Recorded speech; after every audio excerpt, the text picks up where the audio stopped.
வணக்கம். இது star academy வழங்கும் பிருகத் பராசர ஹோர சாஸ்திரம் மூலமும் உரையும். என் பெயர் சாம்பசிவம். நாம் இதுவரை அத்தியாயம் 9 வரை பார்த்து முடித்திருந்தோம்.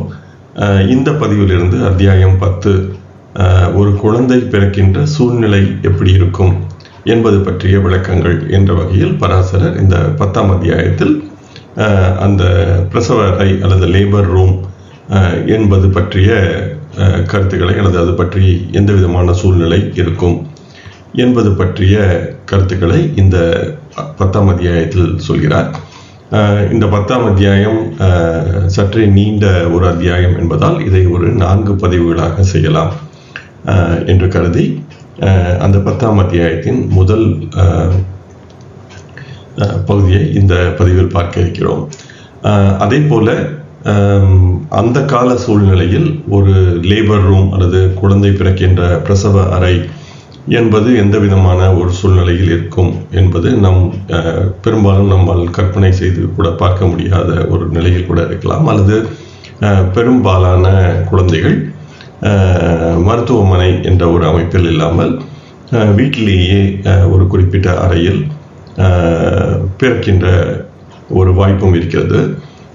எனவே இந்த பதிவில் இந்த 4 பதிவுகளில் வருகின்ற செய்திகள் இன்றைய கால சூழ்நிலைக்கு எவ்விதம் பொருத்தமாக இருக்கும் என்பது சற்றே நாம் சிந்திக்க வேண்டும். ஆனாலும் இந்த ஸ்லோகங்களில் சொல்லப்பட்டுள்ள செய்திகள் இன்றைய கால சூழ்நிலைக்கு ஏற்றவாறு சற்றே வேறுபடுத்தியும் நாம் புரிந்து கொள்ள முடியும்.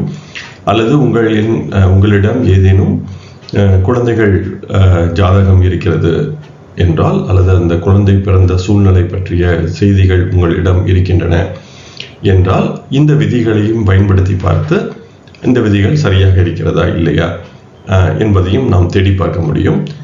என்னிடம் இருக்கின்ற ஜாதகங்களை வைத்து எனக்கு தெரிந்த ஒரு சில செய்திகளை வைத்து நான் முயற்சி செய்கிறேன்.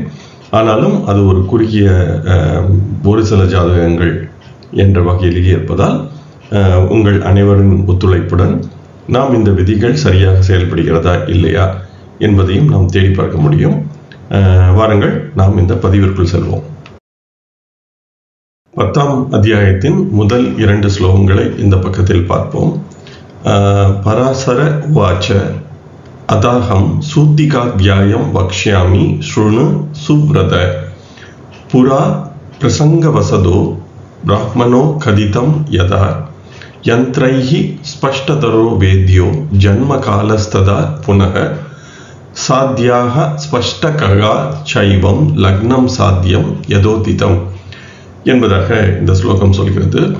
இதில் உள்ள அந்த சொற்களை நாம் முதலில் பிரித்து அதன் பொருள் என்ன என்பதை தேடுவோம். பராசர உவாச்ச என்றால் பராசரர் சொல்கிறார். எனவே இது ஒரு உரையாடல் என்ற வகையில் இருப்பதால் இந்த பகுதியை பராசரர் சொல்கிறார் என்பதாக இந்த சொல் சொல்கிறது. இதை நாம் விஷ்ணு சகஸ்ரநாமம் என்ற மகாபாரத பகுதியில் வருகின்ற விஷ்ணு சகஸ்ரநாமம் போன்றவற்றை கேட்கும் பொழுதும் இதுபோல சஞ்சய உவாச்ச, அர்ஜுன உவாச்ச, பகவான் உவாச்ச என்ற விதமாக வருவதை நாம் பார்க்க முடியும். எனவே இந்த இடத்தில் பகவான் சொல்கிறார் என்ற விதமாக இந்த இடத்தில் பராசரர் சொல்கிறார் என்பதாக இந்த பராசர உவாச்ச என்பது வருகிறது. அதாகம், இதை அத அகம் என்று பிரித்து இப்பொழுது நான் சூத்திக அத்தியாயம், சூத்திக என்ற சொல்லுக்கான பொருள் என்பது பிரசவ அறை என்பது ஒரு பொருளாகும். அதே நேரம் இந்த சூத்திகா என்ற இந்த சொல்லின் பொருள் பிரசவத்தில் இருக்கின்ற கர்ப்பிணி பெண், இந்த தாய் என்பதாகவும் ஒரு பொருள் வருகிறது. எனவே இப்பொழுது இதை இந்த பிரசவ அறை என்றும் பொருள் கொள்ளலாம், அல்லது இந்த பிரசவ சூழ்நிலையில் இருக்கின்ற பெண் என்பதாகவும் இதை நாம் பொருள் கொள்ளலாம். எனவே சூத்திக அத்தியாயம் என்ற குழந்தை பிறக்கின்ற சூழ்நிலை, அந்த இடம் பற்றிய விளக்கங்கள், பக்ஷ்யாமி சொல்கிறேன், விளக்குகிறேன், ஸ்ருணு என்றால் கூர்ந்து கேளுங்கள், சுப்ரதக அருமையான தவ வாழ்க்கையை மேற்கொள்பவரே, நான் இப்பொழுது இந்த குழந்தை பிறக்கின்ற அந்த பிரசவ அறை பற்றிய விளக்கங்களை சொல்ல இருக்கிறேன், நீங்கள் கூர்ந்து கேளுங்கள். புரா என்ற சொல்லுக்கு இடம் அல்லது ஊர் என்பது பொருளாகும். எனவேதான் சிங்கப்பூர் என்ற விதத்தில் வருகின்ற அந்த பூர் அல்லது சிங்கப்புரி என்பதாகவும் தமிழில் ஏதாவது சொல்லலாம். எனவே இந்த புரா என்பது அந்த இடம் அல்லது ஊர் என்ற பொருளில் வருகிறது. பிரசங்க வசதோ என்ற சொல்லுக்கான எளிதான பொருள் என்றால் சூழ்நிலை என்பதாக நாம் பொருள் கொள்ளலாம், அல்லது இந்த இடத்தில் குழந்தை பிறந்த சூழ்நிலை என்பதாக நாம் புரிந்து கொள்ளலாம். பிரம்மனோ என்றால் பிரம்மதேவன், கதிதம் யதா. எனவே பிரம்மதேவன் எந்த விதமாக இந்த குழந்தை பிறந்த சூழ்நிலையை பற்றிய கருத்துக்களை நாம் இப்படி ஜோதிடம் மூலம் தேட வேண்டும் என்ற விதிகளை பிரம்மதேவன் எப்படி சொன்னாரோ அதுபடி நான் சொல்கிறேன். யந்த்ரைஹி என்றால் நமக்கு தேவையான கருவிகளை கொண்டு. எனவே அந்த காலத்தில் இப்பொழுது நேரம் கணக்கிட வேண்டும் என்றால் இதனும் கருவிகள் தேவைப்படும்.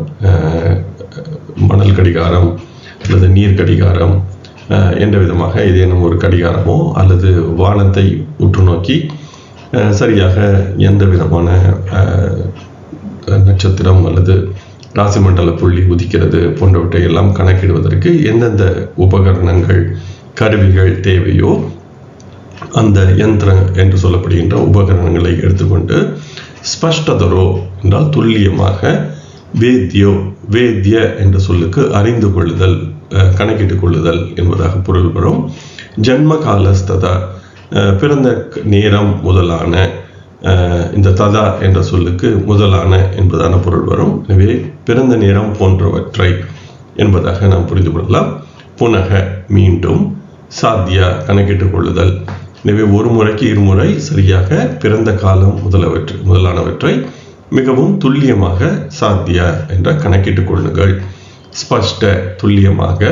ககாஸ் சைவம், ககா என்ற சொல்லுக்கு கிரகங்கள் என்று பொருள், சைவம் என்றால் அனைத்தும். எனவே ககாஷ் சைவம் என்றால் கிரகங்கள் அனைத்தையும். லக்னம் சாத்தியம், லக்னம் என்ற கணக்கீட்டையும் சாத்திய என்ற சொல்லுக்கு கணக்கிடுதல் என்பதாக பார்த்தோம். எத உதித்தம், எனவே எந்த லக்னம் உதிக்கிறதோ அதையும் கணக்கிட்டுக் கொள்ளுங்கள் என்ற விதமாக இது ஜோதிடர்கள் பெரும்பாலும் செய்கின்ற செய்திதான். எனவே அதை முதலில் செய்து கொள்ள வேண்டும் என்பதாக பராசரர் இந்த ஸ்லோகத்தில் சொல்கிறார். எனவே மைத்ரேயரே, நான் இப்பொழுது ஒரு குழந்தை பிறந்த சூழ்நிலை, இடம் போன்றவற்றின் தன்மைகளை பற்றி எப்படி பிரம்மதேவன் எனக்கு சொன்னாரோ அதை இப்பொழுது விளக்கப் போகிறேன். எனவே தேவையான கருவிகளை வைத்துக்கொண்டு குழந்தை பிறந்த நேரத்தை ஒரு முறைக்கு இருமுறை நீங்கள் துல்லியமாக கணக்கிட்டுக் கொள்ள வேண்டும். அதே போல கிரகங்களின் இருப்பிடத்தையும் அந்த நேரத்தில் உதிக்கின்ற சரியான லக்ன புள்ளியையும் துல்லியமாக கணக்கிட்டு நீங்கள் அறிந்து கொள்ள வேண்டும் என்ற விதமாக இந்த முதல் 2 ஸ்லோகங்களில் பராசரர் இந்த ஜோதிட விளக்கங்களை பார்ப்பதற்கு முன்பு இதையெல்லாம் எப்படி நாம் சரியாக செய்து கொள்ள வேண்டும் என்பதை மீண்டும் ஒரு முறை வலியுறுத்துகிறார். வாருங்கள் தொடர்வோம். இதைத் தொடர்ந்து ஸ்லோகங்கள் 3 மற்றும் 4 பார்ப்போம்.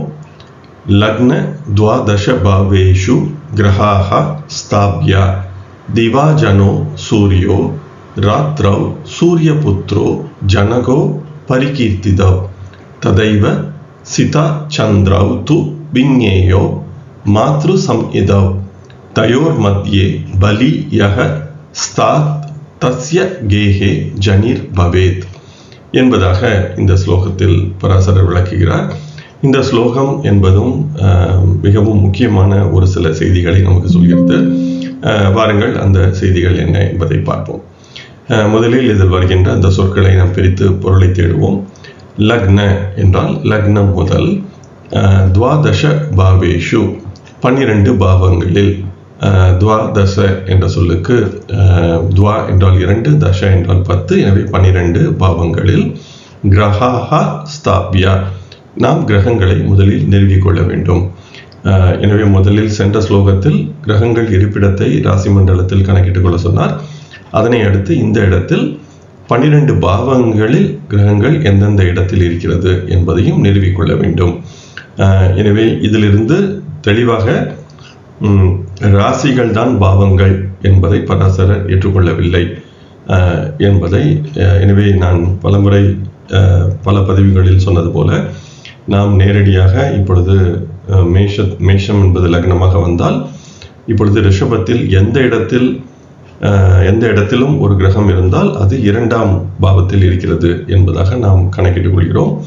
அது தவறான ஒன்று என்பதை மீண்டும் இந்த இடத்தில் சற்றே கூர்ந்து கவனித்தால் நாம் புரிந்து கொள்ள முடியும். எனவே லக்னத்தை நடுவாக வைத்து சரியாக நாம் ஸ்ரீபதி பத்ததி முறையில் பாவங்களை கணக்கிட்டு ரிஷபத்தில் ஒரு கிரகம் இருந்தாலும் அது லக்ன பாவகத்தில் இருக்கலாம் அல்லது 2ஆம் பாவகத்திலும் இருக்கலாம் என்பதை நாம் துல்லியமாக கணக்கிட்டுக் கொள்ள வேண்டும்.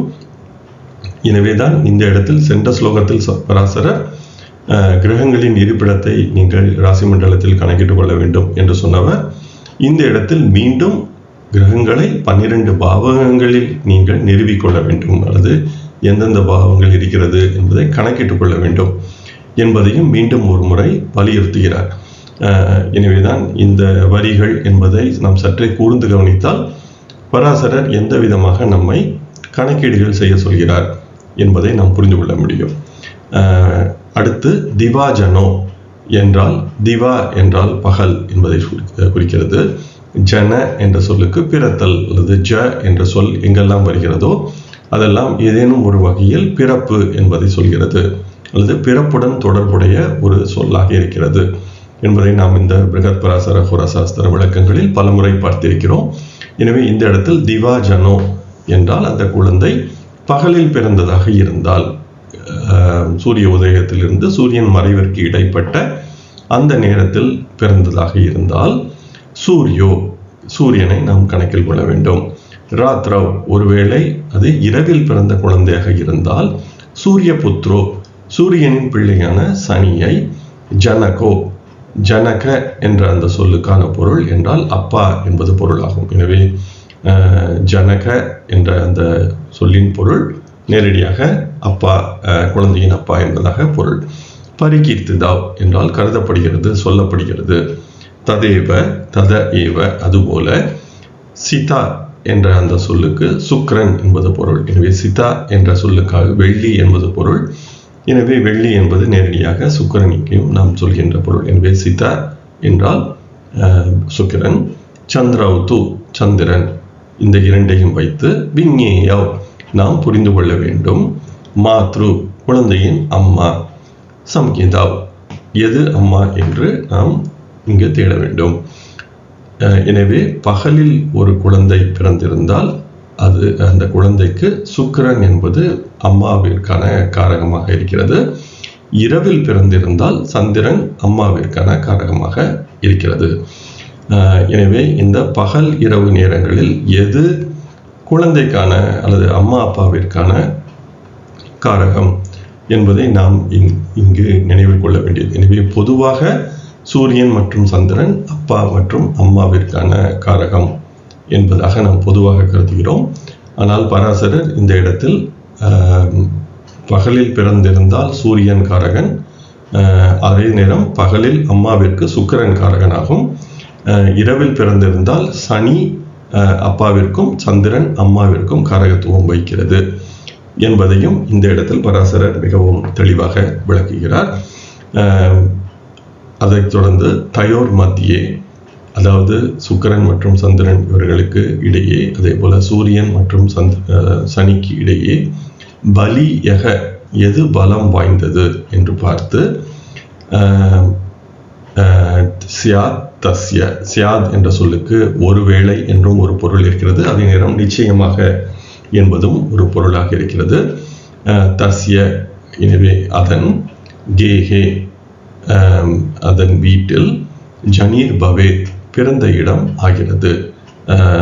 அதாவது இந்த கிரகங்களில் எது பலமாக இருக்கிறதோ அதை வைத்து நாம் பிறந்த இடத்தை நிச்சயம் செய்ய வேண்டும் என்பதாக இந்த சொற்களின் பொருள் என்பது இருக்கிறது. இந்த ஸ்லோகத்தை நாம் சற்றே கூர்ந்து கவனித்தால் இந்த ஸ்லோகம் என்ன சொல்ல வருகிறது என்பது நமக்கு புரிய வரும்.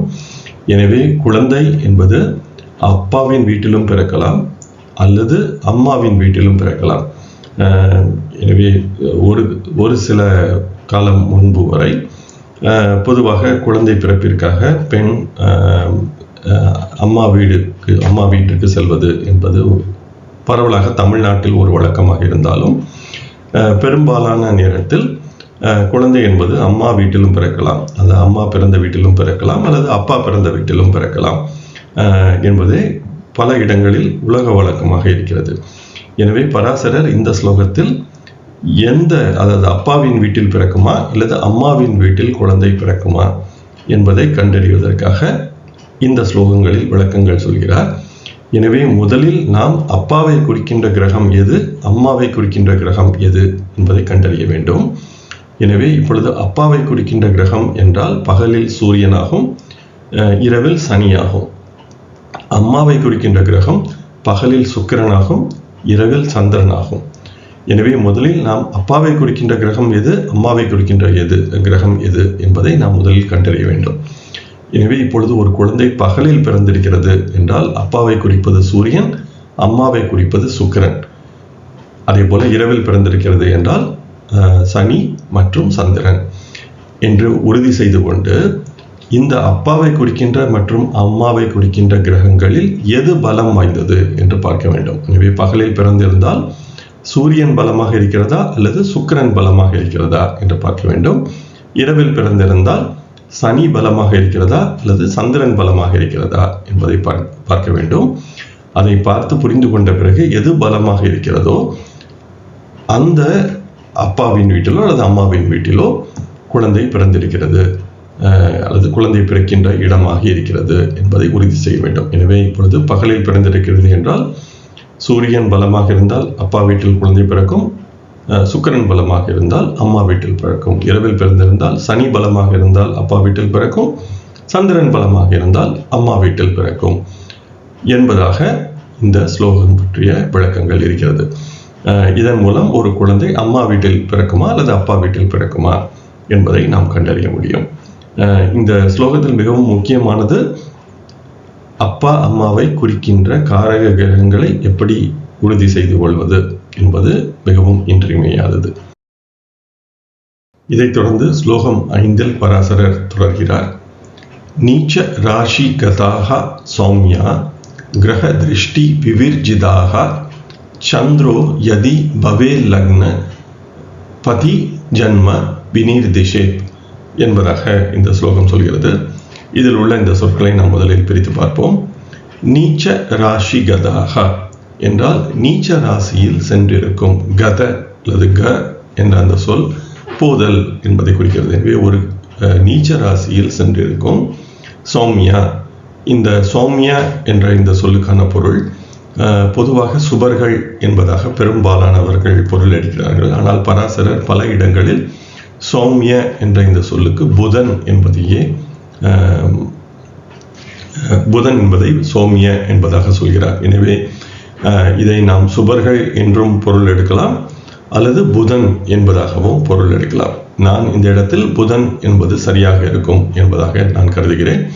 எனவே புதன் ஒருவேளை மீன ராசியில் இருந்தால் நீச்ச ராசி கதாக சௌமியா என்பதால் நீச்ச ராசியில் புதன் இருந்தால், எனவே மீன ராசியில் புதன் இருந்தால் கிரக திருஷ்டி விவிர்ஜிதாக, கிரக திருஷ்டி என்றால் வேறு எந்த கிரகமும் பார்க்கவில்லை என்றால், விவிர்ஜித என்ற அந்த சொல்லுக்கு இல்லாமல் இருத்தல் என்பதாக பொருள்.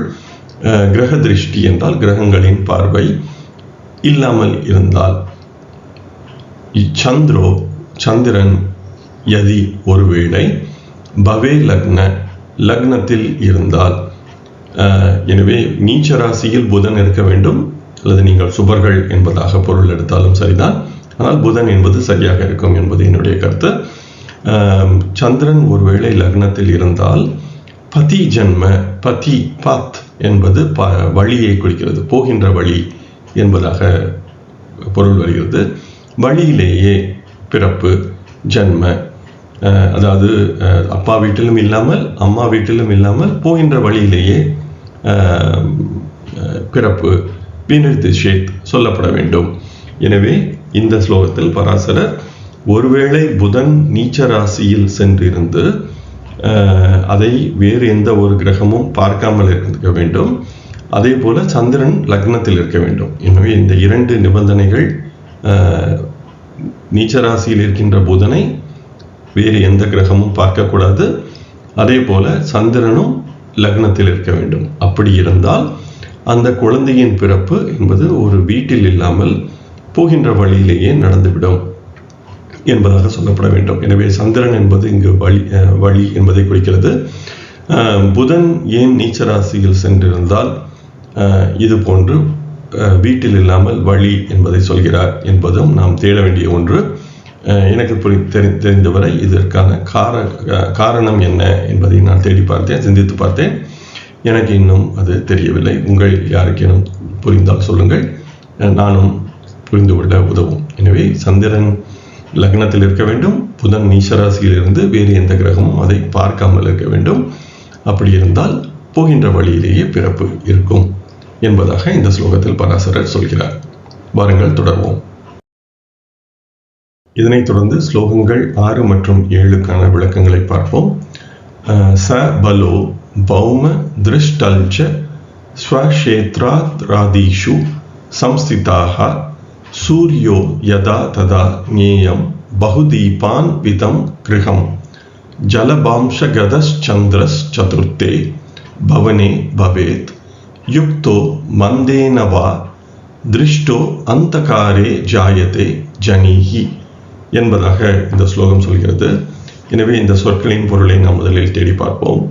ச பலோ என்றால் ச என்ற அந்த எழுத்துக்கான கூடுதல் என்பதான பொருள் வரும். எனவே பல என்றால் பலம். எனவே பலம் பொருந்திய, பலம் கூடியிருக்கின்ற என்பதாக இந்த ச பலோ என்பதை நாம் புரிந்து கொள்ளலாம். எனவே பலம் பொருந்திய பௌம திருஷ்டல்ச, பௌம என்பது செவ்வாயை குறிக்கிறது.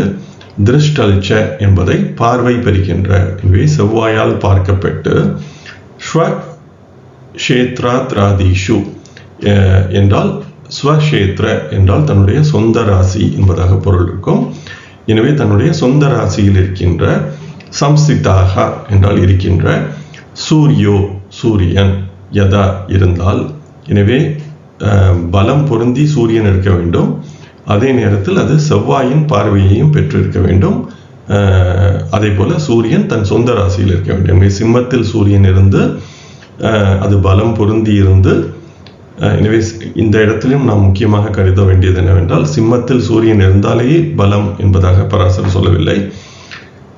சிம்மத்தில் இருந்து பலம் பொருந்தியும் இருந்து செவ்வாயால் பார்க்கப்பட்டு என்பதாக நாம் இதை புரிந்து கொள்ள வேண்டும். எனவே ஷட்பலத்தையும் கருத்தில் கொள்ள வேண்டும். ததா ஞேயம் அப்பொழுது அறிய வேண்டும். பகு தீபான் விதம், எனவே பகு என்றால் பலவிதமான, பல நிறைய என்பதாக பொருள் கொள்ளலாம்.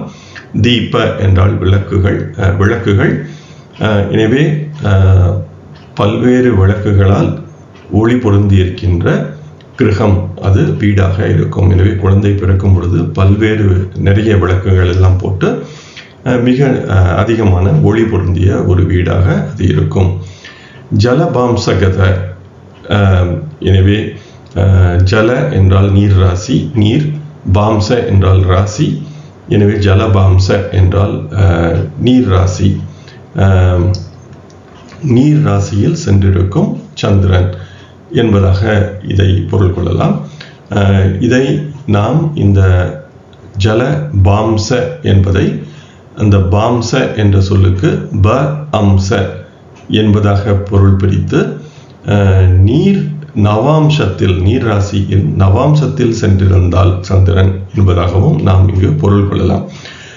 எனவே பெரும்பாலான மொழிபெயர்ப்பாளர்கள் இந்த ஜலபாம்ச என்பதை நீர் ராசி என்பதாகவே பொருள் கொள்கிறார்கள். ஆனால் ஜலபே என்பதாக கூட பராசரர் எழுதியிருக்கலாம். நீர் ராசி என்பதாக சொல்லியிருந்தால் இந்த இடத்தில் ஜல பா அம்ச, ப என்பது ராசியை குறிக்கும் என்பது பலமுறை நாம் இந்த பிரகத் பராசர ஹோரசாஸ்திர விளக்கங்களில் பார்த்திருக்கிறோம். எனவே ஜல ப அம்ச என்பதாக இதை பிரித்தால் நீர் நவாம்சத்தில், நீர் ராசியான கடகம், விருச்சிகம், மீனத்தில் நவாம்சத்தில் சந்திரன் இருந்தால் என்பதாகவும் இந்த ஜலபாம்ச சந்திர என்பதை நாம் புரிந்து கொள்ள முடியும். எனவே இது நாம் ஜாதகங்களில் பொருத்தி பார்த்தால் மட்டுமே எந்த விளக்கம் சரியானது என்பது நமக்கு தெரிய வரும். என்னுடைய விளக்கம் என்பது இந்த நீர் நவாம்சத்தில் நீர் ராசியில் நவாம்சத்தில் சென்றிருந்தால், கடகம், விருச்சிகம் மற்றும் மீனத்தில் நவாம்சத்தில் இருந்தால் என்பது சரியான விளக்கம். ஆனால் எந்த ஒரு மற்ற மொழிபெயர்ப்பாளர்களும் இது போன்ற ஒரு விளக்கத்தை எழுதவில்லை. பாம்ச என்பதை அவர்கள் நேரடியாக ராசி என்பதாக எழுதியிருக்கிறார்கள்.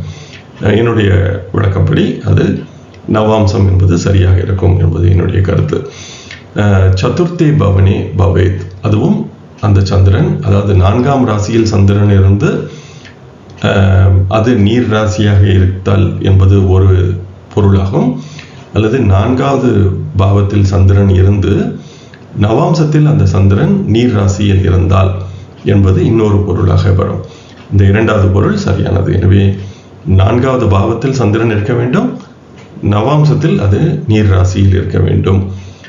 சதுர்த்தை பவனி பவேத் யுக்தோ மந்தேன, அது சனியின் சேர்க்கை பெற்று வா அல்லது திருஷ்டோ பார்க்கப்பட்டால், அந்தகாரே என்றால் இருள் நிறைந்த, அந்தகாரம் என்றால் இருள் என்பது பொருள். ஜாயத்தே ஜனிஹி, ஜாயத்தே என்றால் போயிருக்கும் என்பதான பொருள். ஜனிஹி என்றால் பிறந்த இடம் என்பதான பொருள் வருகிறது ஜனி என்ற சொல்லுக்கு. எனவே இது போன்ற ஒரு சூழ்நிலை இருந்தால் அது ஒரு இருள் நிறைந்த இடத்தில் பிறக்கின்ற குழந்தையாக இருக்கும். எனவே சூரியன் பலம் பொருந்தி அது தன் சொந்த ராசியிலும் இருந்து செவ்வாயால் பார்க்கப்பட்டால், எனவே நெருப்பு கிரகங்களான சூரியன் செவ்வாய் தொடர்பு இருக்க வேண்டும், சூரியன் பலமாக இருக்க வேண்டும், அதே நேரத்தில் அது சொந்த ராசியிலும் இருந்தால் பல விளக்குகளால் அலங்கரிக்கப்பெற்று ஒளி நிறைந்த வீடாக அந்த குழந்தை பிறந்த வீடு இருக்கும். அதே நேரத்தில் சந்திரன் 4ஆம் பாவத்தில் இருந்து நவாம்சத்தில் அது நீர் ராசியில் இருந்து சனியின் சேர்க்கை அல்லது பார்வை பெற்று இருக்கும் பொழுது அந்த குழந்தை பிறந்த வீடு என்பது இருள் நிறைந்த இடமாக இருக்கும் என்பதாக இந்த ஸ்லோகத்தில் பராசரர் சொல்கிறார் என்பதை நாம் புரிந்து கொள்ள முடியும். மற்ற மொழிபெயர்ப்பாளர்கள் சொன்னது போல சந்திரன் 4ஆம் பாவத்தில் இருந்து அந்த 4ஆம் பாவம் நீர் ராசியில் இருந்து சனியின் பார்வை பெற்று அல்லது சேர்க்கை பெற்று என்பதாகவும் மற்றவர்கள் மொழிபெயர்த்திருக்கிறார்கள். நான் மொழிபெயர்த்தது இந்த விதமாக. வாருங்கள் தொடர்வோம். இதனைத் தொடர்ந்து ஸ்லோகங்கள் 8 மற்றும் 9 பராசரர் தொடர்கிறார். யஸ்மின் பாகே பவேத் சூரியஸ் தத்ர தீபம் வதேத் சுதிஹி லக்னாத் வர்த்தஸ் ததா சந்திராத் தைலம் வாச்சியம் மனிஷிபிஹி சரே அர்க்கே சஞ்சலோ தீபக ஸ்திர அக்ஷத்து ஸ்திரோ பவேத் த்வேபே ஸ்திதிர் த்வயோர் ஞேயः சூர்யாக்ஷ வசதோ புதைஹி என்பதாக இந்த ஸ்லோகம் சொல்கிறது. இதில் உள்ள அந்த சொற்களை நாம் பிரித்து பார்ப்போம். யஸ்மின் பாகே, எந்த பாகத்தில் என்பதாக வருகிறது. எனவே இதை நாம் காலபுருஷ அடிப்படையில் வீட்டின் எந்தெந்த பாகத்தை எந்தெந்த ராசிகள் குறிக்கிறது என்பதாகவும் பார்க்கலாம். அல்லது இதை நாம் திசைகளின் அடிப்படையில் எந்தெந்த திசை என்பதாகவும் பார்க்கலாம். ஆனால் பராசரர் இதனை அடுத்து வருகின்ற ஒரு ஸ்லோகத்தில் காலபுருஷ அங்கங்களின் அடிப்படையில் என்பதாக சொல்கிறார். எனவே நாம் இதை காலபுருஷ அடிப்படையில் எந்த ராசிகள் எந்த திசைகளை அல்லது எந்த இடத்தை வீட்டில் எந்த இடத்தை குறிக்கின்றன என்பதை வைத்து நாம் இதை புரிந்து கொள்ளலாம் என்பதாக நான் சிந்திக்கிறேன். எனவே யஸ்மின் பாகே, எந்த பாகத்தில், பவேத் சூரியஸ், பவேத் என்றால் இருத்தல், சூரியன் இருக்கிறதோ, தத்ர அந்த இடத்தில், தீபம் விளக்கு, வதேத் சொல்லுங்கள். எனவே எந்த இடத்தில் சூரியன் இருக்கிறதோ அந்த இடத்தில் விளக்கு இருக்கும் வீட்டில் என்று சொல்லுங்கள் என்பதாக சுதிகி என்றால் ஞானிகள் சொல்கிறார்கள் அல்லது ஜோதிடர்கள் சொல்கிறார்கள். லக்னாத், லக்ன ஆத் என்று பிரித்து லக்னத்தில் இருந்து, வர்த்தஸ்ததா, வர்த்த அல்லது வர்த்த என்ற அந்த சொல்லுக்கு திரி என்பது பொருள். அதனால்தான் நாம் மெழுகு வர்த்தி என்பதாக சொல்கிறோம். எனவே மெழுகு திரி என்பதான பொருள் வருகிறது. எனவே வர்த்தஸ்ததா என்றால் விளக்கினுடைய திரியை நாம் லக்னத்திலிருந்து பார்க்க வேண்டும். சந்திராத் தைலம், சந்திரனில் இருந்து எண்ணெயை பற்றி சொல்ல வேண்டும், வாச்சியம் சொல்கிறார்கள். மனிஷ் பிகி என்றாலும் அறிவியல் சார்ந்த சான்றோர்கள். எனவே லக்னத்தின் அடிப்படையில் நாம் திரியை பற்றி சொல்ல வேண்டும். எனவே லக்னம் இருக்கின்ற திசையை வைத்து திரி இந்த இடத்தில் இருக்கும் என்பதாக சொல்லலாம். அதே போல எண்ணெயின் அளவு என்பதை நாம் சந்திரனை வைத்து சொல்லலாம். அதே போல சரை அர்க்கே என்றால் சரராசியில் சூரியன் இருந்தால் சஞ்சலோ தீபக, அந்த விளக்கு என்பது சற்றே அலைந்து திரியும் அல்லது சற்றே அங்குமிங்குமாக அலையும். ஸ்திர அர்க்ஷது, அது ஒருவேளை சூரியன் ஸ்திர ராசியில் இருந்தால் அந்த விளக்கு என்பது ஸ்திரோ பவேத், நிலையாக இருக்கும். துவே பே, துவே ப என்பதாக பிரித்தால் உபய ராசிகளில் சூரியன் இருந்தால் ஸ்திதிர், அதன் நிலை என்பது துவயோர், இரு நிலைகளிலும் சற்றே அலைந்து திரியும், பிறகு நிலையாக இருக்கும், பிறகு அலைந்து திரியும் என்பதாக ஞேயக என்று அறியவும்.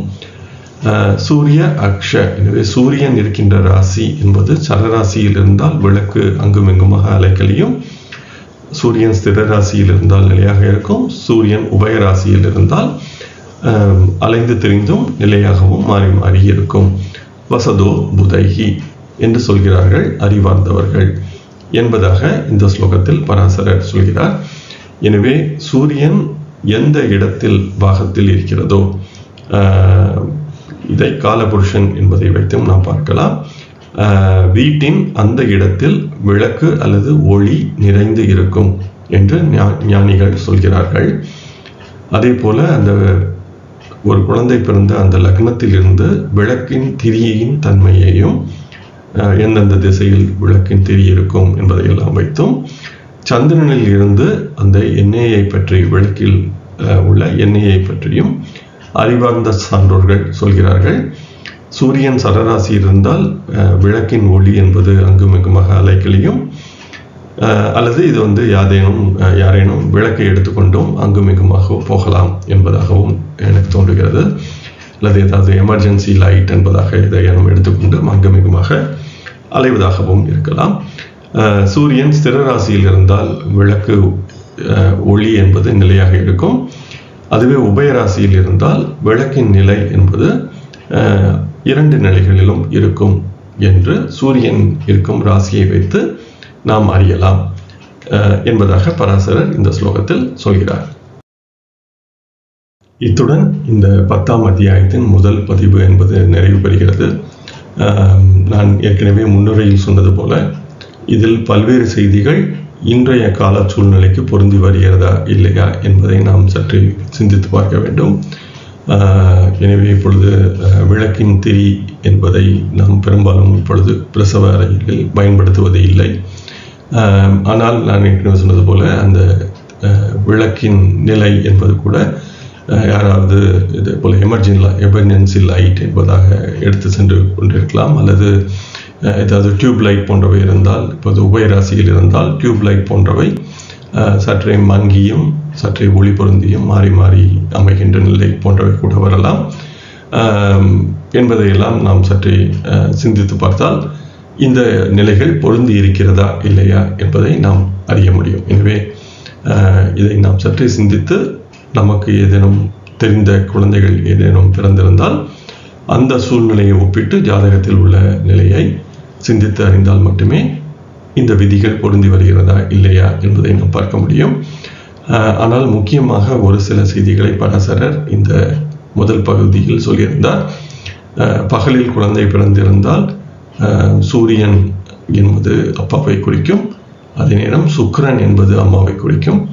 இரவில் குழந்தை பிறந்திருந்தால் சனி என்பது அப்பாவை குறிக்கும், சந்திரன் என்பது அம்மாவை குறிக்கும் என்பது ஒரு முக்கியமான செய்தி.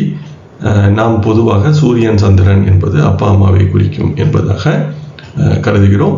ஆனால் பராசரர் இந்த இடத்தில் நம்மை இந்த பகலில் பிறந்த குழந்தைக்கும் இரவில் பிறந்த குழந்தைக்கும் மாறுபட்ட தன்மைகளை எடுத்துரைக்கிறார். அதே போல அம்மா வீட்டில் குழந்தை பிறக்குமா அல்லது அப்பா வீட்டில் பிறக்குமா அல்லது வழியில் பிறக்குமா என்பதற்கும் விதிகள் சொல்லியிருக்கிறார். எனவே இந்த விதிகளை நாம் பயன்படுத்தி பார்த்தால் மட்டுமே இந்த விதிகள் எந்த விதம் பொருந்தி இருக்கிறது அல்லது பொருந்தவில்லை என்பதை நாம் தேடி அறிய முடியும். வாருங்கள், அடுத்த பதிவில் மேலும் சில பிறந்த சூழ்நிலைக்கான விதிகளுடன் பராசரர் என்ன சொல்கிறார் என்பதை நாம் பார்ப்போம். நீங்கள் அனைவரும் இணைந்து என்னுடன் இந்த பிருகத் பராசர ஹோர சாஸ்திரம் என்ற ஒரு முக்கியமான மூல நூலை கற்கின்ற முயற்சியில் தொடர்ந்து பயணித்து வருவதற்கு மிக்க நன்றி. வாருங்கள், தொடர்ந்து பயணிப்போம். நன்றி, வணக்கம்.